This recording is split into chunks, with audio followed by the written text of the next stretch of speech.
Passive meditation मैं कौन कौन सा करता था? जी बाबा। मैंने तथाता बहुत किया है। अशोक का तथाता ध्यान है ना, तथाता है, और साइलेंट सिटिंग में बस बैठता था मैं। उसमें क्या होता था भगवान साइलेंट सिटिंग में? कुछ होता तो कुछ नहीं था, और होगा भी नहीं कुछ। तुम राह देखोगे कि साइलेंट सिटिंग में बैठकर क्या होगा, तो बिल्कुल कुछ नहीं होगा। जितनी जल्दी ये बात समझ में आ जाए ना कि बैठने से कुछ नहीं होता है, उतनी विधियां जल्दी छूट जाएगी। तो वो क्या होता था ये प्रश्न अगर करोगे तो तुम ये अपेक्षा मत रखना कि मैं किसी अनुभव की बात करूंगा, मैं किसी वाइब्रेशन की बात करूंगा, किसी कंपन की बात करूंगा। बस मैं आंखें बंद। भगवान अभी का जो स्टेट है उस समय साधना काल में भगवान क्या होता है? वही बोल रहा हूँ। शुरू शुरू में तो बस यही खेल चलता था, आज्ञा चक्र, सहस्त्रार, ऊर्जा को ऊपर ले जाना, रोज अच्छे अच्छे अनुभव करना, अनुभवों से गुजरना, फिर उस अनुभवों का मन में एक महल खड़ा करना, उस महल खड़ा करते ही उसकी मांग खड़ी करना। कल भी ऐसा ही होना चाहिए। कितना सुंदर अनुभव, 2-2 4-4 दिन तक तो ये आज्ञा चक्र इतना कंपित हो जैसे खींचे कोई, एक वैक्यूम हो जाए। ऐसी बहुत सारी अनुभूतियां होती थी, तो मन उसमें उलझ जाता था, मन उसकी मांग खड़ी करना। कल भी वापस ऐसा होना चाहिए, तो उसकी कोशिश में लग जाता था मन, और कोशिश में लगते ही जाने अनजाने में फिर से कर्ता बन जाता था। वो समझ में नहीं आती थी बात। काफी समय तक ये बात चली, वो समझ में नहीं आ रही थी कि मैं हर तरह से पिछले रास्तों से कर्ता को बना लेता था, चाहे विधियों के माध्यम से, चाहे ध्यान के माध्यम से, चाहे अनुभवों की मांग के माध्यम से, वो कर्ता बन जाता था। और जितना कर्ता बनते जाता था, मन मजा करता था, मन कहता था हास मेरा काम हो गया। उलझाए रखो इसको, अनुभवों में उलझाए रखो, और मैं उलझते रहता था। बस ये करते करते एक दिन ये बात समझ में आई, भैया यहां तो हर हाल में खेली जा रही है, अब अनुभवों का खेल जारी है। तो ये जो अनुभवों के खेल, उसका जो राज जिस दिन उघड़ा ना, जिस दिन खुला ना, उस दिन मन मुझे उलझा ना पाया। तो कहता था भाई देखो बहुत सुंदर अनुभव आ रहे हैं, स्वागत करो उसका। मैं कहता था बस भाई बहुत देख लिए बाराती, अब किसी बारात में शामिल नहीं होना है। और मैं बैठा रहा, अनुभव की भी मांग गिर गई, सारी अनुभूतियां गिर गई, सारा पागलपन चला गया। उस दिन भीतर जितना सुकून था ना, ध्यान करते हुए कभी नहीं मिला। वो ध्यान करते हुए कभी सुकून मिल ही नहीं सकता है। ध्यान तो एक बेचैनी है, विधिया तो बेचैनी खड़ी करता है। जैसे संसार की बेचैनियां होती है, फिर तुम्हें अध्यात्म की बेचैनियां पकड़वाई जाती है, ताकि संसार की बेचैनी के तुम कुछ परे ऊपर आ जाओ। अब मन खेल करता है, पहले बाहर में उलझाता था, अब भीतर में उलझाना शुरू कर देता है। क्योंकि हमारी आदत है मन की सुनने की, हमारी आदत है गुलामी की। मन मालिक बना बैठा है। अब वो बाहर की दुनिया में मालिक था, तब भी बेचैन कर रहा था। अब वो भीतर की दुनिया में मालिक है, तब भी बेचैन कर रहा है। जिस दिन तुम उसकी सुनना बंद कर देते हो, जिस दिन तुम्हारी मालिकियत फिर से लौट आती है, उस दिन जो ध्यान का परिणाम होना चाहिए ना, वो घटित हो जाता है। अनुभव ध्यान का परिणाम नहीं है। ये जो अनुभव कर रहा था ना, वो खो जाए, ये ध्यान का परिणाम। धीरे धीरे वो खोना शुरू हो जाता है। इससे निश्चित ही शिथिल प्रयोग भी मैं करता था। अनुभव में शुरू शुरू में उलझता था, थोड़ा उलझना, उसकी व्यर्थता भी साफ होनी चाहिए। अब मैं तुम्हें कहूं और तुम छोड़ दो कि ठीक है अभी अनुभव नहीं चाहिए, तब भी गलत हो जाएगा। उससे गुजरना पड़ेगा, उसकी व्यर्थता को देखना पड़ेगा। आज तुमने आज्ञा चक्र का अनुभव ले लिया, कल वापस ले लिया, परसों वापस ले लिया, आगे क्या? हो गई बात पूरी? बात बन गई, तृप्ति आ गई, ठहराव आ गया, बेचैनी तो वही की वही बनी है। कुछ कमी तो खाल रही है, महसूस हो रही है, वो कमी तो पूरी होनी चाहिए ना। तृप्ति तो तभी आएगी, एक भराव आएगा जब। तो मन ये सब खेल करेगा। वैसे उस खेल में थोड़ा उलझना नहीं है, उसको समझो, ठीक से देखोगे ना, तुम्हें साफ साफ दिखाई पड़ेगा कि ये सारे अनुभव की बिल्कुल मन के नए पैंतरे हैं। मन दाव फेंक रहा है हर बार कुछ ना कुछ, और ज्यादातर दावों में तुम उलझ जाते हो, फंस जाते हो। वो दाव फेंक रहा है, ये बात समझने में कभी कभी सालों लग जाते हैं। मैंने कह दिया और तुम समझ गए, इतना आसान नहीं है। तो ओशो ने कह ही दिया था, काफी था, किसी और की जरूरत ही ना थी। वो तो अनुभव में समझ में आते, अनुभव कर करके समझ में आते हैं कि अनुभव व्यर्थ है, क्योंकि वो भी मन का ही खेल है, वो भी मन का ही हिस्सा है। पूंजी बना लेते हो तुम, अनुभवों को भी पूंजी बना लेते हो। पहले धन गिनते थे, अब अनुभव गिनने लगे, उसकी भी पूंजी बना लेते हो, उसका भी एक नया साम्राज्य खड़ा कर लेते हो। बस उसी में श्रृंखला चलते रहती है, चलते रहती है। वो स्वामी जी नहीं वहां जाते थे, उस आश्रम नहीं इस आश्रम जाते थे, वहां अनुभव अच्छे होते थे। ये सब सारी अनुभव की जो पूंजी है ना, बस मन तुम्हें अब अनुभव से भरना चाहता है। अभी भी जो ये प्रश्न आपने पूछा है ना, अनुभव की मांग से ही पूछा है। ठीक कह रहा हूं मैं? भगवान ने ये जानना चाह रहा था कि जैसे कि मैं जो कर रहा हूँ, तो आप साधना काल में थे, तो उसमें आप क्या करते थे, कैसे मेडिटेशन, ये मेन। नहीं ठीक है, वो पैसिव में तो कोई भी आप कर सकते हो। पैसिव का मतलब क्या? कुछ ना करना। और ध्यान का मतलब ही कुछ ना करना। वो तो सीधा कुछ ना करना थोड़ा कठिन है, इसलिए थोड़ा करवा करवा के थकवाना पड़ता है। थोड़ा ना चलो और फिर बैठ जाओ, सीधे बैठ सकते हो तो बहुत सुंदर बात है, लेकिन वो थोड़ा कठिन, नए लोग के लिए कठिन है। जैसे जैसे आप बिना कुछ किए भी बैठ सकते हो, बिना वजह बैठ सकते हो, तब तो बात बहुत आसान है।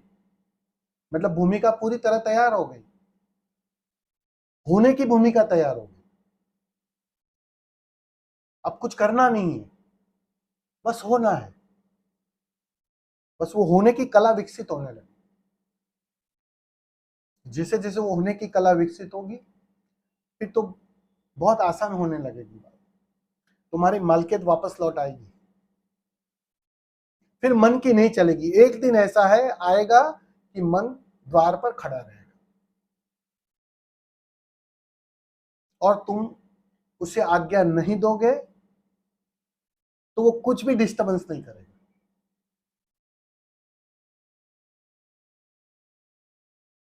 समझ रहे हो? ठीक है।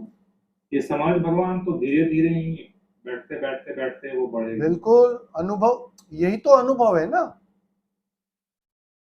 ये अनुभव मतलब ये कोई कंपन आ रहा है, ये हो रहा है, वो हो रहा है, उसको तुम अनुभव मत समझना। अनुभव का अर्थ ही इतना है कि मैं मन नहीं हूं, मैं शरीर नहीं हूं, मैं बोध मात्र हूं। ये धीरे धीरे ये अनुभूति के अर्थों में समझ में आएगा।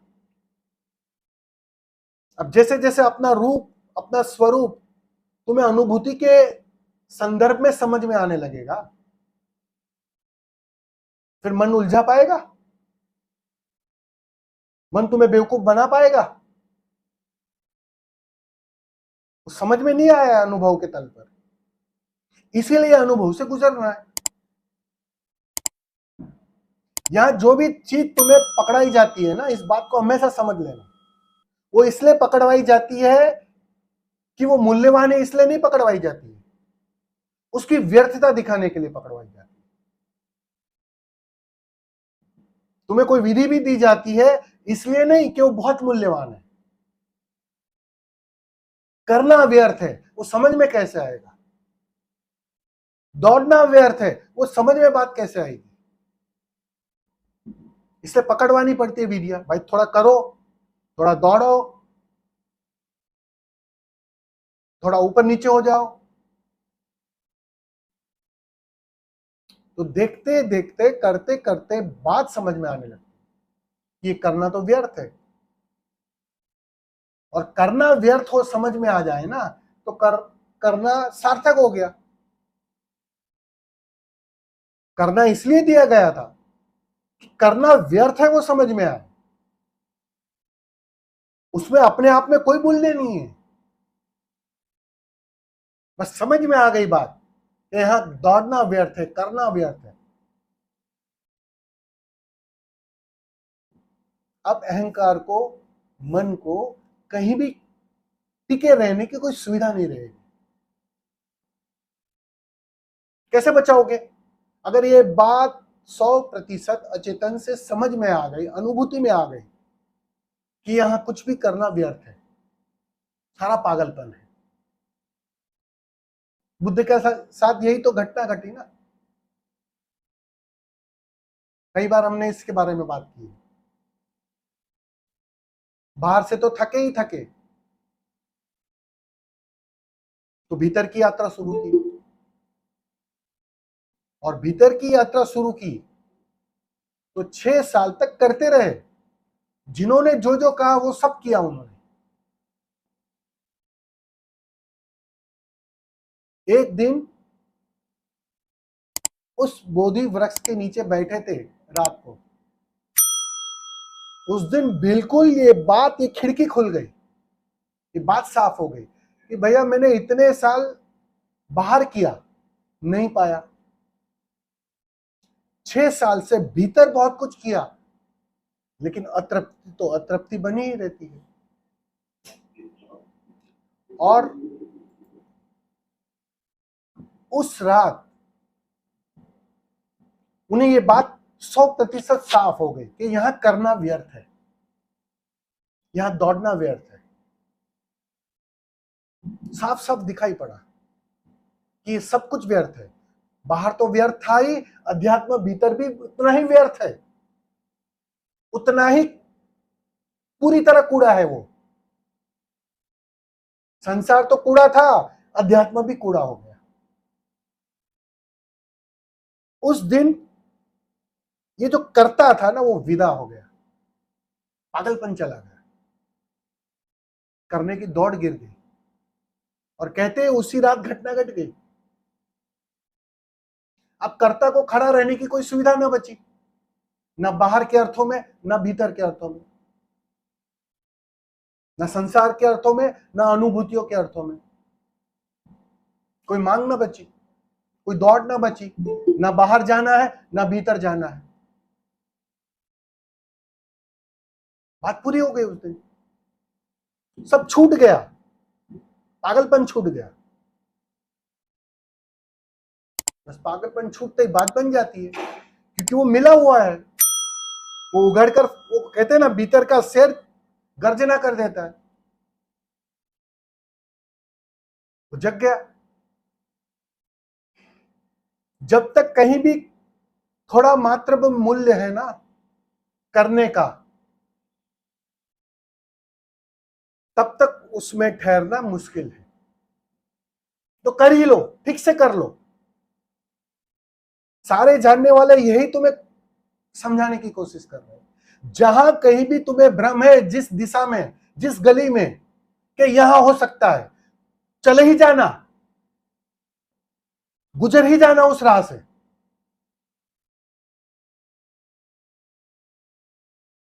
व्यर्थ नहीं जाएगा समय, चिंता मत करो। कोई भी समय व्यय नहीं जाता है। जितना तुम भटकते हो, वही समय अनुभूतियां लाता है कि इस गली भी नहीं है वो, उस गली भी नहीं है वो, ना ऊपर है ना नीचे है ना भीतर है। हर गली जाना पड़ेगा। और जिस दिन सारी गलियां चुक जाओगे तो तुम ना बाहर ना भीतर,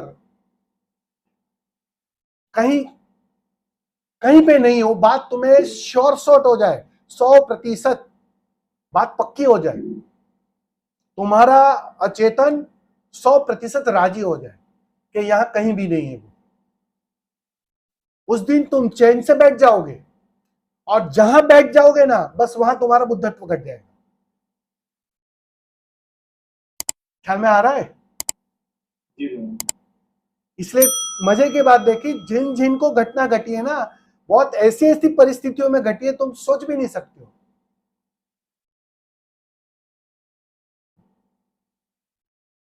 महावीर गौ दोहासन में बैठे थे और घटना घट गई।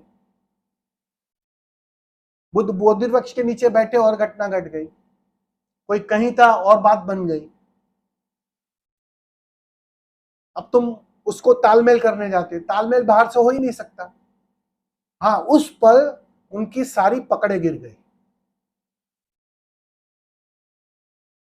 उस पल कहीं भी कोई खूंटी नहीं लगी थी। वो स्वतंत्रता घट गई। तो वो सारी गिरानी पड़ेगी। और जहां कहीं भी तुम्हें भ्रम है कि ये करने से हो सकता है, तो वो उसको जरूर से कर लेना, ताकि समझ में आ जाए कि करने से नहीं हो सकता, दौड़ने से नहीं हो सकता। यहां जो ठहरता है वो पा लेता है, और जो दौड़ता है वो निश्चित ही भटकते रहता है। अब तुम विधियों के माध्यम से दौड़ना मत शुरू कर देना। तुम्हें विधियां दी थी इसलिए ताकि तुम ठहर जाओ। और तुम जरा गौर करना, ज्यादातर पुराने साधक जो थोड़ा गौर करे, वो विधियों के माध्यम से भी दौड़ने लगे हैं। बेचैनी और बढ़ा दी। अब तो जल्दी चाहिए। 30 साल से मैं कर रहा हूं ध्यान स्वामी जी, 50 साल से मैं ध्यान कर रहा हूं, अब तो बात बननी चाहिए। दौड़ शुरू हो गई। और जो दौड़ेगा उसको कभी नहीं मिलेगा। जिसकी दौड़ गिर गई, जिसको बात समझ में आ गई, उसको मिला हुआ है वो दिखाई पड़ेगा। बस इतनी बात है। मिलेगा ये नहीं कहूंगा, मिला हुआ है वो दिखाई पड़ेगा। ठीक है? भगवान एक बात समझ में आ रही थी, जैसे व्हाट्सएप ग्रुप में बहुत समय होता है कि only admin send the message.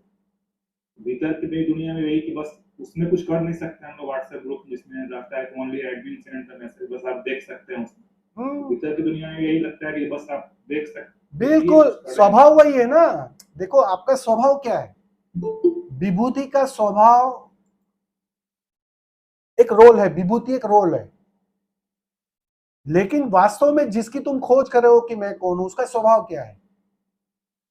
वो क्या कर क्या आ सकता है? उसके पास एक ही सत्ता है, देखने की सत्ता। वो सिवाय देखने के कुछ नहीं कर सकता। ना घटना को बदल सकता है, ना कोई अंतर ला सकता है, कुछ नहीं कर सकता है सिवाय देखने के। अब तुम्हारा स्वभाव ही वही है।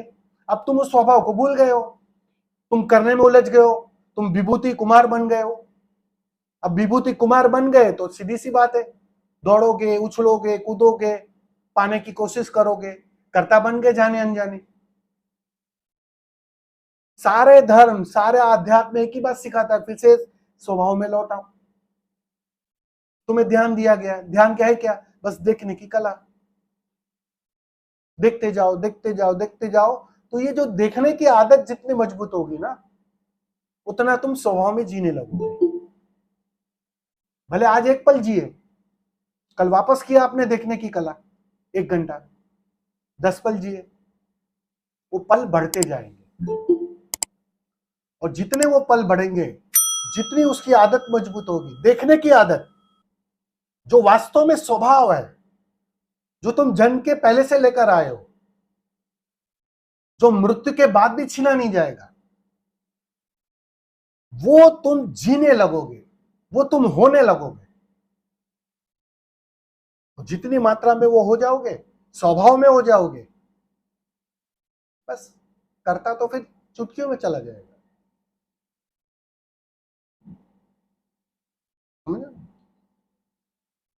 भगवान भीतर कभी कोई बिल्कुल हल्कापन सा हो जाता है, जैसे लगता है कि कहीं खो गए, तो उस समय कहाँ खो जाते हैं? ऐसा लगता है कि एकदम हल्का हो गया अभी, यार बहुत कम, तो उस समय कहाँ खो जाते हैं? ऐसा कुछ नहीं, वो खो जाने का अर्थ इतना ही है कि मैं के तल पर तुम कुछ मिटे।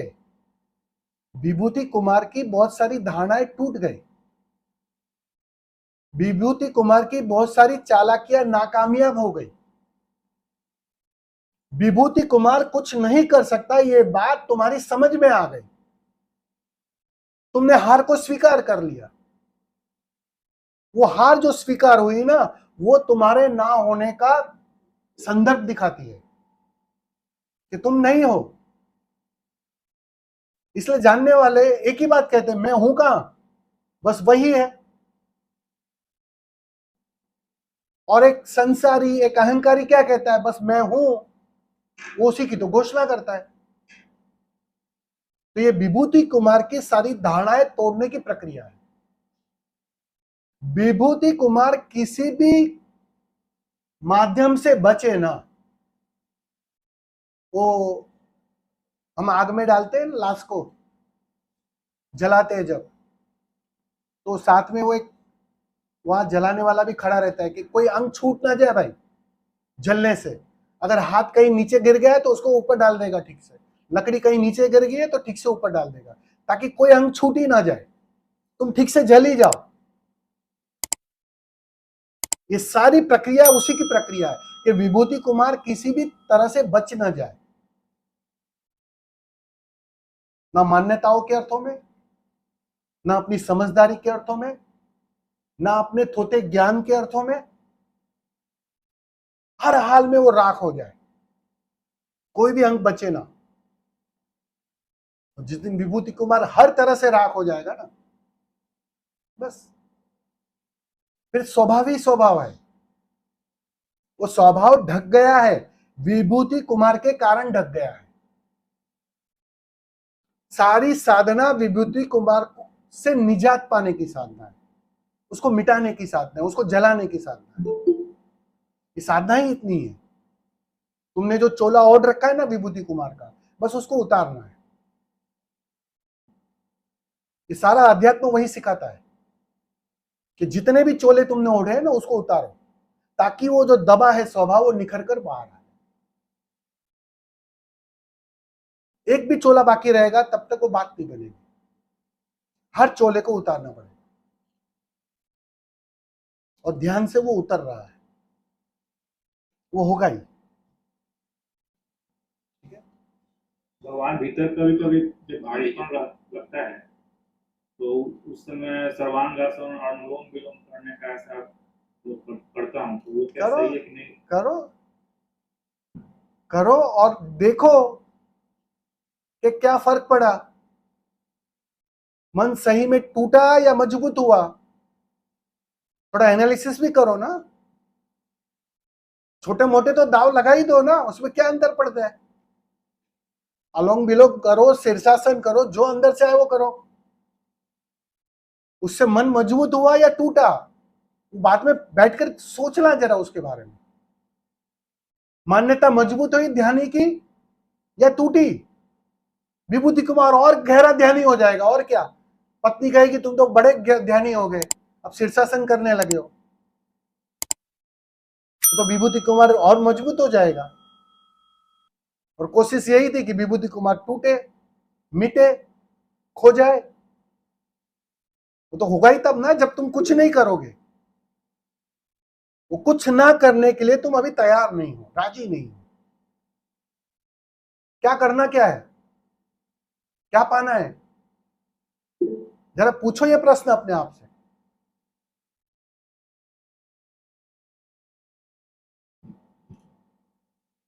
हारो ठीक से। यहां ध्यान के माध्यम से जीत मत मांगना कि मैं जीत जाऊं, ध्यानी होकर जीत जाऊं। यहां तुम जीतकर कुछ पा ही नहीं सकते हो। तुम ध्यानी भी हो गए ना तो तुम ध्यानी अहंकारी हो जाओगे। समझ में आ रहा है? यहां हारने की तैयारी करो। जिस दिन हारने के लिए राजी हो जाओगे ना, उस दिन ये जो ध्यानी है ना वो खो जाएगा। और ध्यानी खो गया तो बात बन गई। ध्यानी जब तक मौजूद है, कितने ही ध्यान कर लो, बात ना बनेगी। सारी प्रक्रिया तुम्हें मिटाने की प्रक्रिया है, तुम्हें ध्यानी बनाने की नहीं। भ्रांति मत पालना कि ओशो हमें 112 प्रकार की विधियां दे गए हैं ताकि हम अच्छे ध्यानी हो जाए। हर एक विधि करके हम समझ ले और ध्यान उसके उसके बड़े पीएचडी कर ले उसके अंदर और उसके ध्यानी हो जाए। लोगों को ये सनक सवार है हर विधि करने की। मैं देखता हूं मेरे पास आते हैं लोग, स्वामी जी हमने ये भी कर लिया, हमने मिस्टिक रोज भी कर लिया, 4 बार मिस्टिक रोज किया, हमने वो कर लिया, हम हर विधि करते हैं, ओक्सो की 112 प्रकार की हर विधि कर ली। तो क्या बोल रहे हैं पता है उन्हें? वो बोल रहे ये मेडिकल स्टोर्स में जितनी दवाई है ना, मैंने सब दवाई ले ली स्वामी जी। उससे क्या होने वाला है? उससे तो और उलझ जाओगे। अब तुम ध्यानी हो गए, बस बात इतनी है। पहले विभूति कुमार सिर्फ सन्यासी था, अरे सिर्फ संसारी था, फिर सन्यासी हुआ, अब गहरा ध्यानी हो गया। एक लेवल बदल गया। और ये गहरे ध्यानी होने का लेवल ज्यादा खतरनाक है, क्योंकि उससे मन पार जाने की तैयारी नहीं करेगा। वो तो तुम्हें पकड़ पकड़ के घसीट कर खींचना पड़ेगा। तुम ही तैयार नहीं होगे। समझ में आ रहा है ना? भगवान कुछ उल्टा सीधा करना नहीं है, अनुलोम विलोम करवाना, बस देखते जाना है, देखते जाना है। क्या उल्टा सीधा करना है? इतने टाइम से कर लिया, बात बन गई क्या? जरा थोड़ा एनालिसिस तो करो। वो पत्नी भी होती है ना, पत्नी भी होती है ना, सुनो, पत्नी भी होती है ना, वो चाय में शक्कर डालती है ना तो 2 बार चख लेती है। वो भी ईमानदारी से तय कर लेती है कि भाई शक्कर ज्यादा ही है कम है। तो तुम उतना तो चेक करो कि इतना किया, क्या हुआ उससे। हाँ, एक भीतर एक मिठास आने लगी कि देखा मैं दूसरे की कंपेयर में गहरा ध्यानी हूं, ये और मजबूत हो रहा है। वो ठहराव भगवान तो सघन हो, ऐसा प्रतीत हो रहा है भीतर में। तो फिर करना क्यों है? फिर करना क्यों है? करता तो वही है ना जिसको बेचैनी हो। कभी कभी भगवान अगर भारीपन लगता है तो वो कभी हल्कापन का स्वाद जो मिल गया है तो वो पड़क लगता है, थोड़ा सा एनर्जी को और थोड़ा इंक्रीज कर लूं क्या, सर्वांगासन। एनर्जी को कोई इंक्रीज नहीं करना है, जितनी चाहिए उससे ज्यादा मिली है तुम्हें, फिक्र मत करो उसकी तुम। क्योंकि उसका स्रोत तुम्हारे भीतर है, बाहर से थोड़ी आने वाली है एनर्जी। अनुलोम विलोम करने से भगवान विचार थोड़ा कम हो जाता है, ये तो अनुभव करता हूँ। देखिए, ठीक है, कर लो थोड़ा और अनुलोम विलोम कर लो और थोड़ा प्राणायाम कर लो, कोई वांधा नहीं। स्वामी जी प्रणाम। लेकिन बेसिक चीज है, भगवान को स्वामी- बस देखते जाना है, देखते जाना है। बिल्कुल एक ही मार्ग है, एक ही स्वभाव है। बुद्ध ने भी देखा, महावीर ने भी देखा, कबीर ने भी देखा, नानक ने भी देखा, ओशो ने भी देखा, तुम भी देखो। यार देखने के अलावा कोई उपाय नहीं है। अब कैमरा पूछे कि भाई मेरा कोई और रोल दो, तो वो रोल हो नहीं सकता। कैमरा का काम क्या होता है?